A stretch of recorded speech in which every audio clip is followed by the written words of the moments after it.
Ladies and gentlemen, the Palace Press Officer, Undersecretary Claire Castro.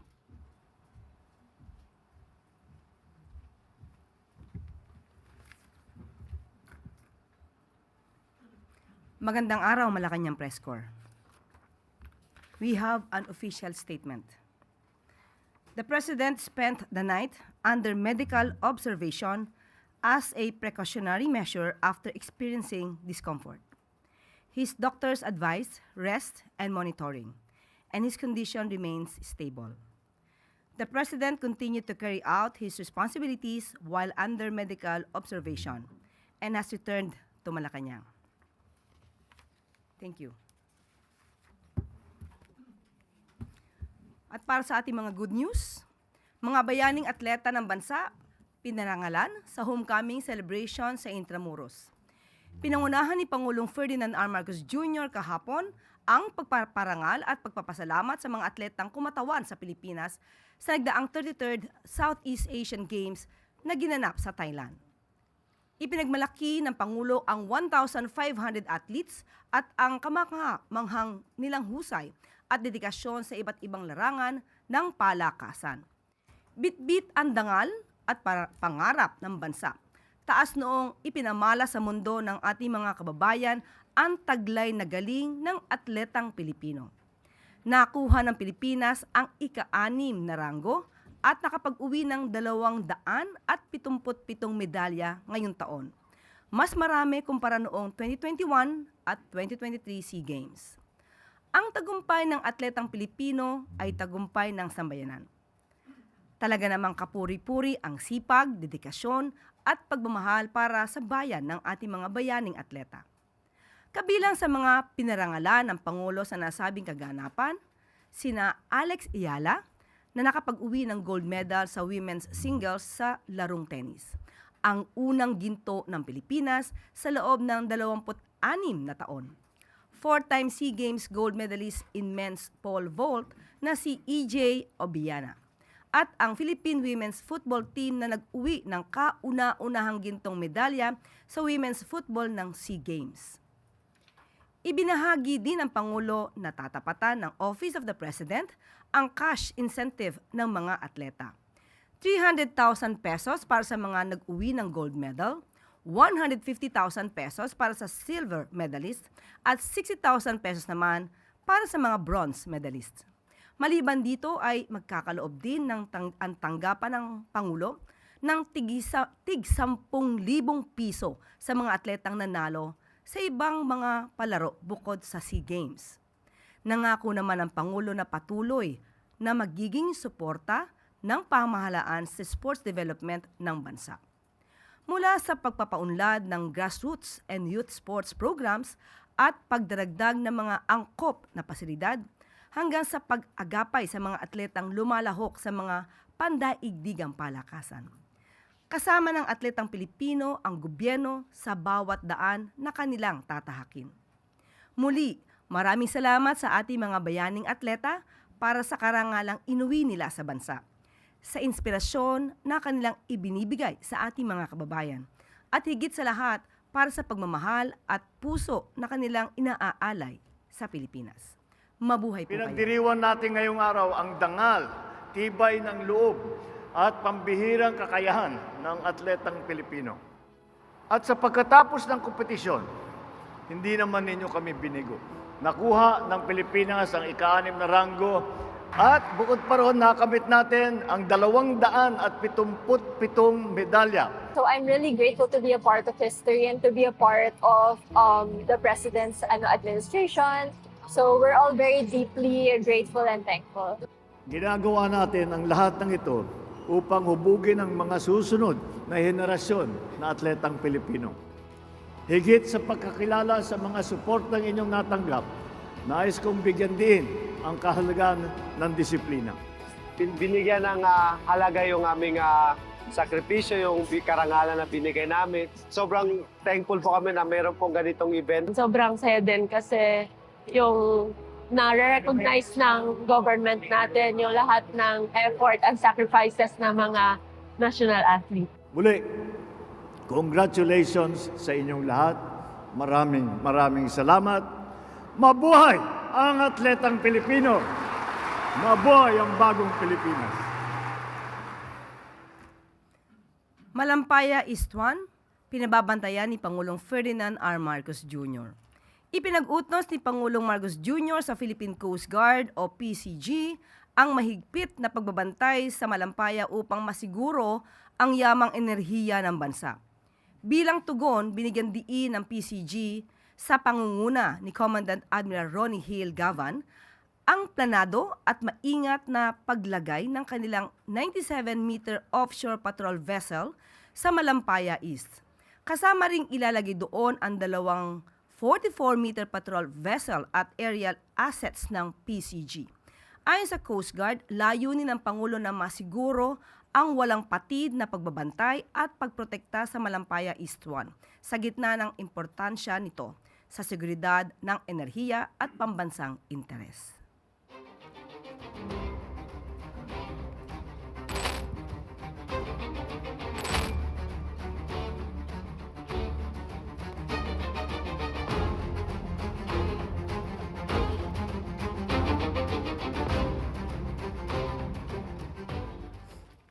At maaari na po akong tumanggap ng inyong mga katanungan.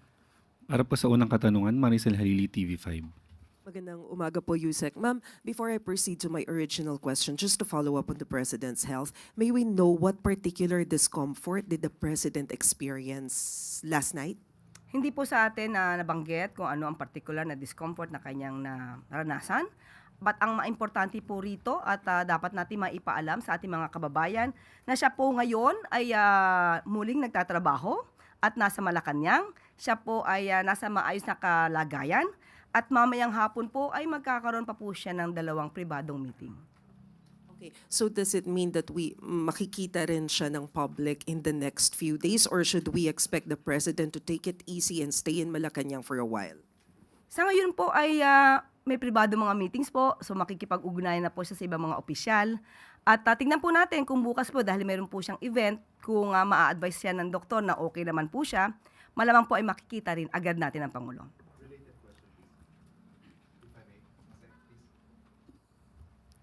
Ivan Mayrina, GMA7.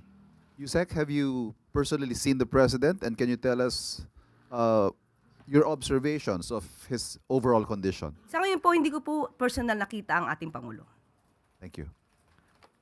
You may proceed po, ma'am. I'll proceed to my original question. May we have the Malacanang statement on the case filed against the Vice President, plunder and the graft cases before the Ombudsman?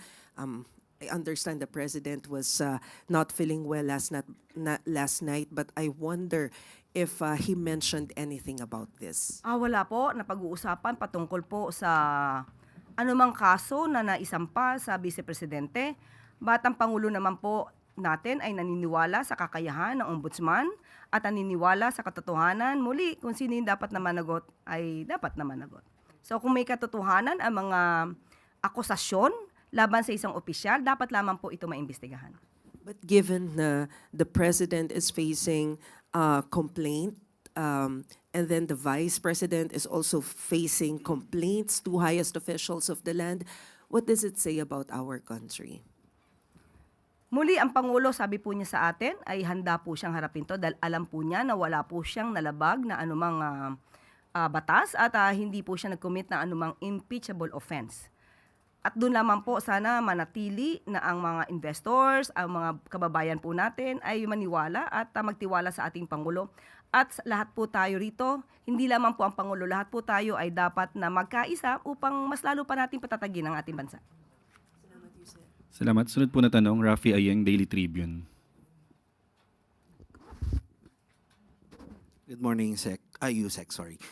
During the Senate Blue Ribbon Committee hearing this week na nag-appear yung witness na sina Maria and Joy said that their boss property in Tamarind Street, Forbes Park, was allegedly bought by former House Speaker Martin Romualdez.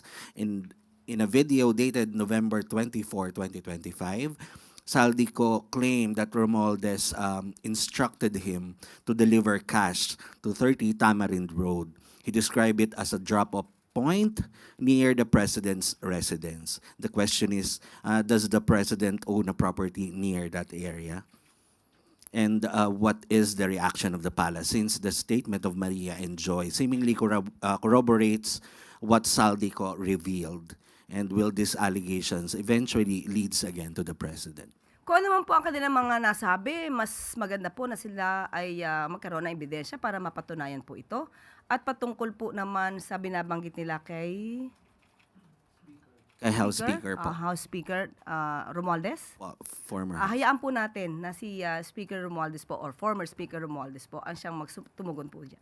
Are you privy, ma'am, that the president has a property in Forbes Park? Sa ngayon po ay wala po na ibibigay sa ating impormasyon patungkol po dyan. Okay, ma'am. And second question is, reaction na rin po sa ipafile or pinail na second impeachment complaint against President today by Bagong Alyansang Makabayan. Again po, Yung second impeachment complaint po, na ipafile or final na ng Bagong Alyansang Makabayan o Bayan, sponsored by the Makabayan Bloc. so hintayin po na lang natin kung ano po nilalaman dyan. Hindi po tayo makakatugon sa ngayon kung wala po tayong detalye kung ano yung kanilang kinocomplain. Thank you. Salamat po. Sunod na katanungan, AC Romero, Philippine Star. Yusek, may mga ulat na si resigned lawmaker Saldico is seeking a dialogue sa pamamagitan ng mga intermediary na pare hinggil sa kanyang kinahaharap ngayon. Is the government open to a dialogue with someone who has been charged in relation to the flood control scam, and what parameters are we going to set in case we decide to hold talks with him? Sa ating pagkakarinig, siya po ay nais makipag-ugnayan sa ombudsman. At ang sabi naman din po, even before ng ombudsman, na ang lahat ng proteksyon na kailangan niya ay ibibigay. At kung ito po ay makakatulong para malaman natin ang katotohanan, ang gobyerno po, ang pamahalaan ay open po para malaman kung ano ang kanyang sasabihin.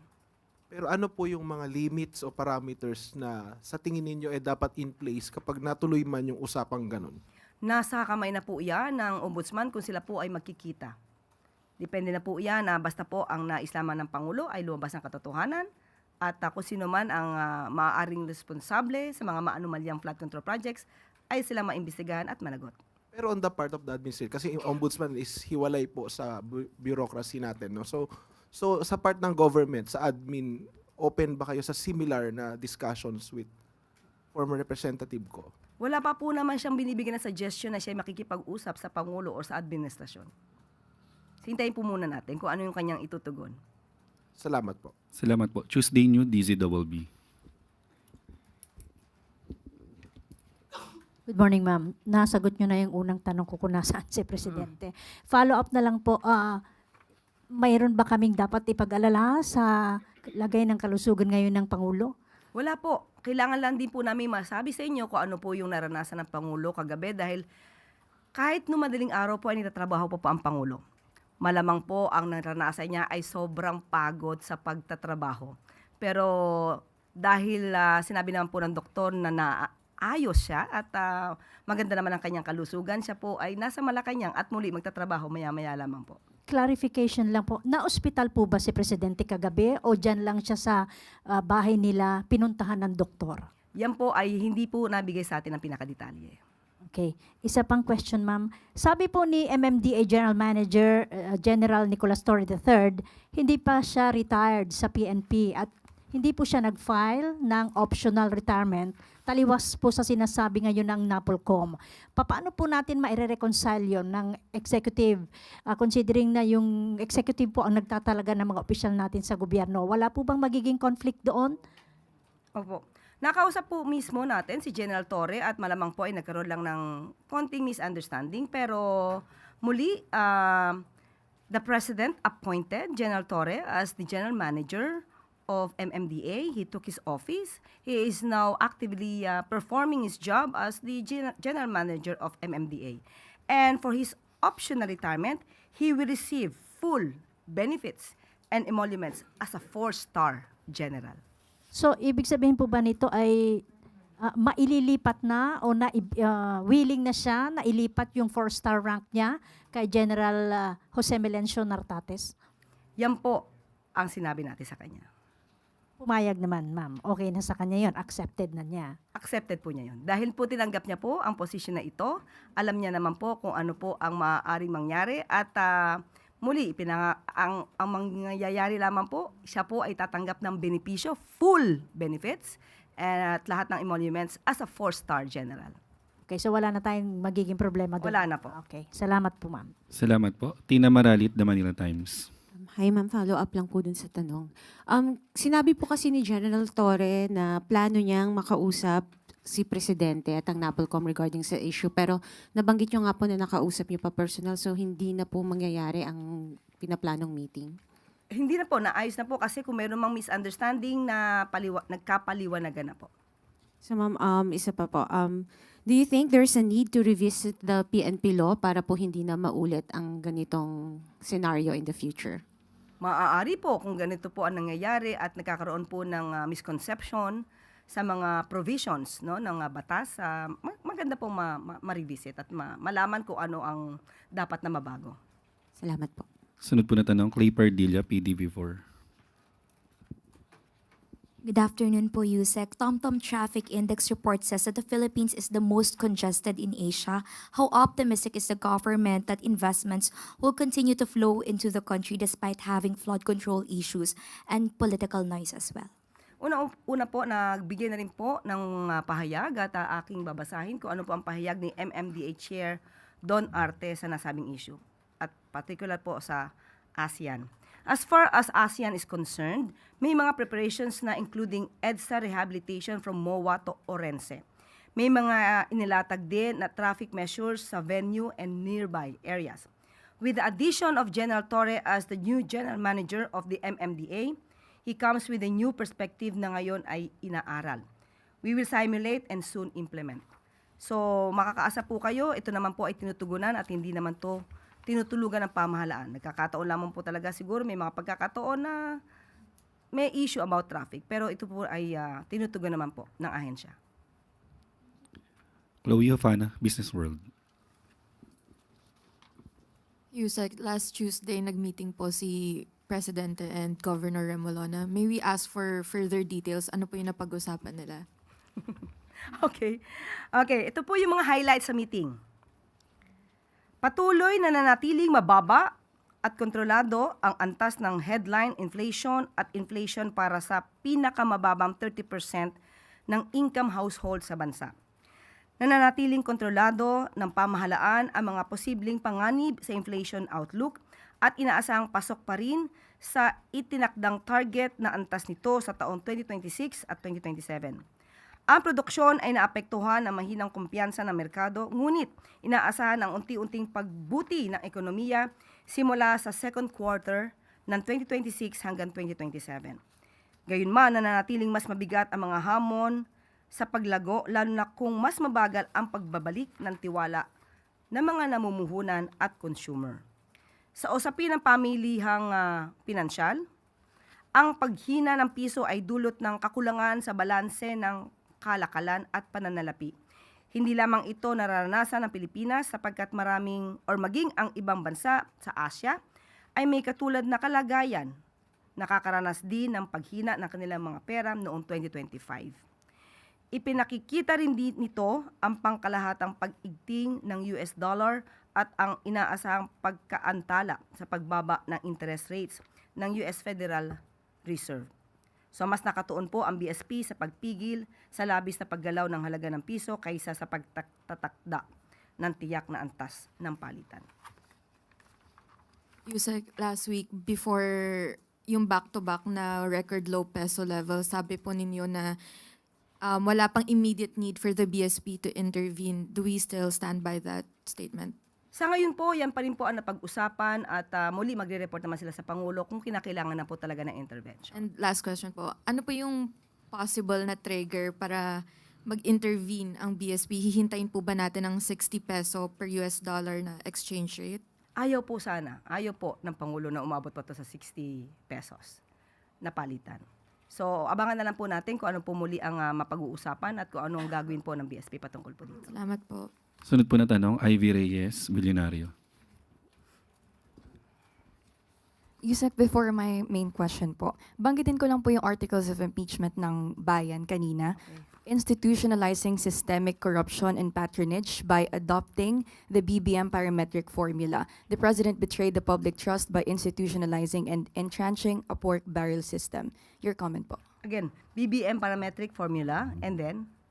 The president betrayed the public trust by institutionalizing and entrenching a pork barrel system.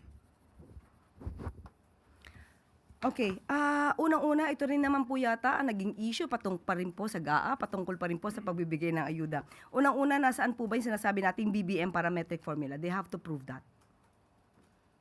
Okay? Pangalawa po, yung sinasabi yung pork barrel. Mapapatunayan po natin sa mga ginawa ng Pangulo na pinag-ingatan, ulitin po natin, pinag-ingatan po ng Pangulo ang budget. Marami pong na-veto at ang binigyan niyang utos noon sa DBM ay magkaroon ng conditional implementation. Marami po ang mga nasaktan dahil hindi na ibigay ang kanilang mga budget na hinihiling dahil pinag-ingatan po at meron po tayong tinatawag na for later release. At yung mga for later release na yon, karamihan po doon ay hindi na-release dahil kulang po sila sa mga requirements. So, kung ganito lamang po ang kanilang mga magiging akusasyon, muli, malakas po ang loob ng ating Pangulo na wala po siyang nalabag na anumang batas at hindi po siya gumawa ng anumang impeachable offense. Yusek whistleblower Dondon Patidongan alleged that Atong Ang is getting help from foreign officials or foreign friends, and even detailed how Ang used to transport allies through fake passports. There's also rough info from DILG that he may be in Cambodia. How confident is the government that Mr. Ang will be held to account considering his supposed influence, even in other countries? Unang-una po dito pa lamang sa atin sa Pilipinas, sa panahon po ni Pangulong Marcos Jr., hindi po nakaligtas itong issue tungkol sa missing Sabongeros. Pinatutukan po yan at nung panahon po ni DOJ Secretary Boyeng Rimulya, hindi po ito pinakawalan. So kung ito po nangyayari ngayon, na isang malaking tao ay nasasangkot sa ganitong klaseng karumal-dumal na krimen, hindi po pababayaan ng gobyerno na hindi managot ang mga taong dapat na managot sa hostisya. Sunod po na tanong, Gilbert Perdes, DWIZ. Magandang tanghali po, Yusek. May mga naglabasan po mga video ng Russian vlogger habang nasa custody po siya ng mga Philippine authorities po na nakapag-vlog pa ho siya at lumulutang po na parang nagkaroon po ng special treatment sa kanya. Ito ho ba ipaimbestigahan ho ng Malacanang at pagpapaliwanagin niyo ho ba yung DILG or PJMP dito po sa issue na to? Nakausap po natin mismo ang spokesperson ng Bureau of Immigration at ito'y na-detain. Si Russian vlogger ay na-detain sa Bureau of Immigration Detention Facility. At ang mga nauna daw yatang mga video ay nung early time ng kanyang pagkaka-arrest. So because of that, marami na po natanggal. 3 po natanggal ng immigration official because of that. At marami po na-confiscate ng mga cellphones. Pero kung meron pa pong iba na maaaring masabi natin na nagkakaroon ng kakulangan, paiimbestigahan pa po ito at kailangan matanggal ang dapat na matanggal sa posisyon kung mayroon pang abuso. Thanks. Sunod po na tanong, Ana Bajo, GMA News Online. Morning, ma'am. Ma'am, may we know what was tackled during the meeting with ES Recto 2 days ago? Nagkaroon po ng meeting tungkol sa anti-dynasty bill. Pinag-usapan po doon yung mga maaaring lamanin o ma-propose na provisions para sa anti-dynasty bill dahil ito po ay isa sa mga priority bills ng ating Pangulo. Ang mga napag-usapan ay yung tungkol sa mga levels of ban, yung mga degree of familial relationship, types of relationship considered, consanguinity, affinity, mga positions covered, local ba, national or both, at kung ang scope of timing or timing of prohibition, simultaneous or successive. So ito po ay inaaral pa po at kung magkakaroon po ng magandang balangkas patungkol dito ay maaari po itong isuggest para po sa anti-dynasty bill. Pero ma'am, meron po ba tayong information kung merong sariling recommendation si Presidente na gusto niyang maipasama dun sa mga provisions ng bill? Oo, kaya nga po nagkaroon ng meeting. Ito po yung pinag-usapan para po mas maging maganda yung provisions na maaaring mailagay sa batas. Kailan po kaya matatapos, ma'am? May timeline po ba tayo with this bill?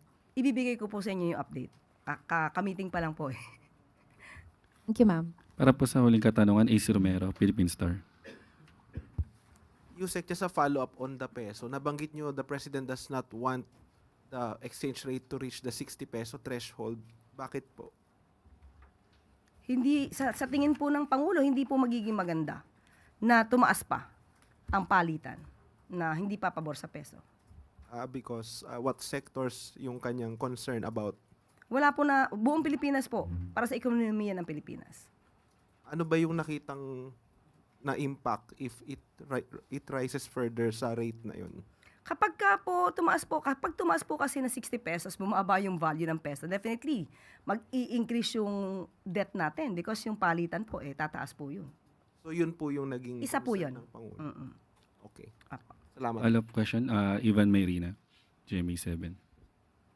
Yusek, yung tungkol po sa inihaing o yahain sana pero mukhang hindi po tinanggap ng House Secretary General yung sa inendorso ng Makabayan Block na impeachment complaint.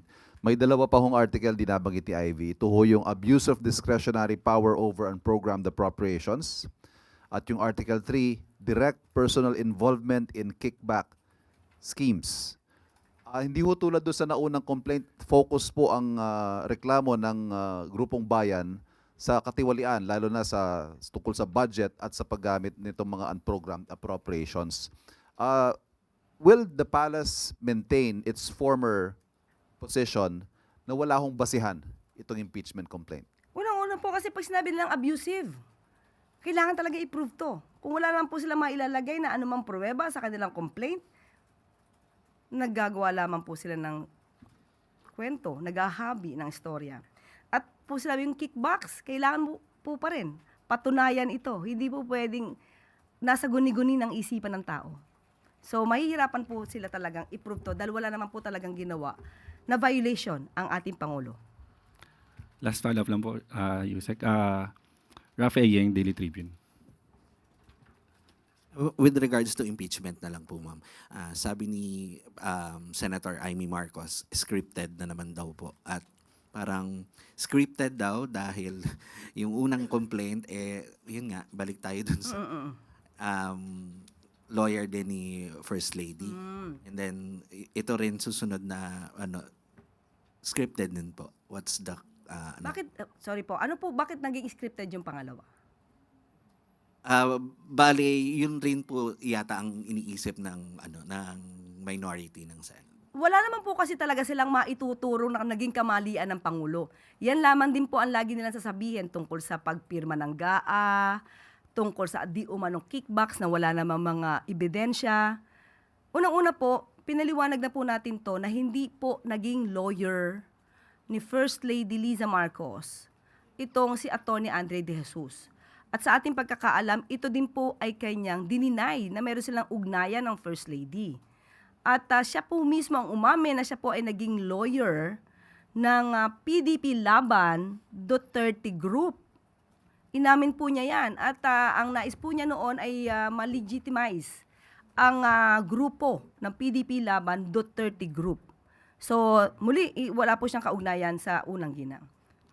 Balik na lang po dun sa sa inflation naman po.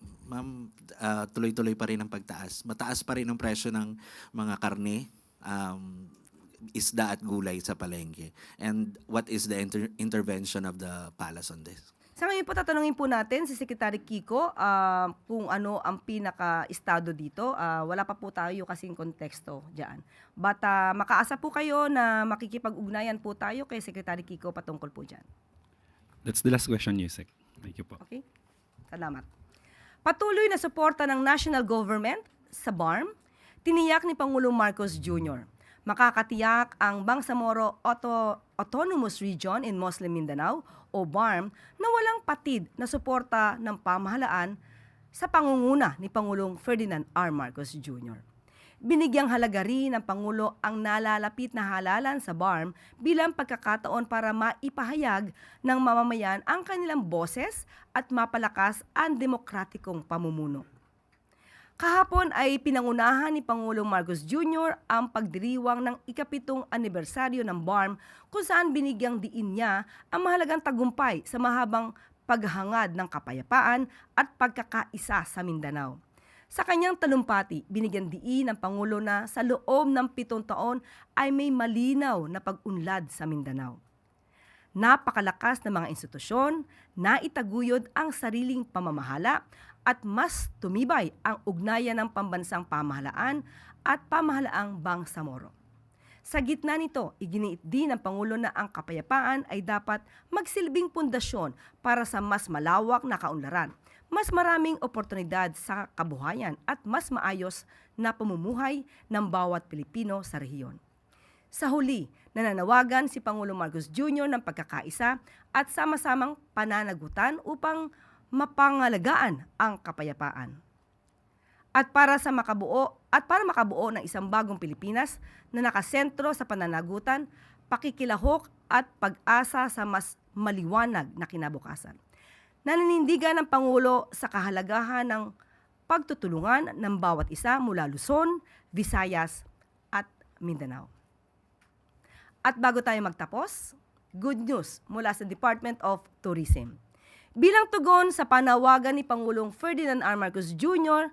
na palakasin ang turismo ng bansa upang makapagbigay ng trabaho at pangkabuhayan sa taong bayan, nakapagtala ang Department of Tourism sa pangunguna ni Secretary Cristina Frasco ng humigit kumulang 6.48 million tourist arrivals noong 2025.